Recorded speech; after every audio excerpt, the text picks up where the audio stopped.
প্রথমে নাও Blender, chicken দাও কুচি কুচি করে, কয়টা কাঁচা মরিচ দাও তার ভেতরে, আদা রসুন বাটা দাও, গোলু মরিচে গুঁড়ো দাও, পরিমাণ মতো লবণ দাও, হালা একটু চিনি দাও। বেকিং পাউডার, কর্নফ্লাওয়ার, সাথে সয়া সস, অল্প একটু পানি দিয়ে করো মিশ্রণটা জোস। ভালো করে ব্লেন্ড করে নাও, বাটিতে তুলে রাখো, হাতে তেল মেখে এবার গোল বানাও ফটাফট। গরম তেলে মুচমুচে ভেতরে নরম তুলতুলে, চিকেন বলের স্বাদে মন যায় দুলে দুলে।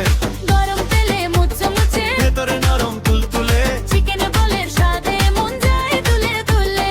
চুলায় পানি বসাও, কুসুম গরম হলে বোলগুলো ছেড়ে দাও, সেদ্ধ হবে জলে। সিদ্ধ হলে তুলে নাও, ঠান্ডা পানিতে দাও, 10 মিনিট ভিজিয়ে রেখে নতুন ধাপে যাও। তারপর গরম তেলে ভেজে নাও ধীরে ধীরে, সোনালী রঙে ফুটে উঠুক সুখের স্বাদ নিরে। সবটা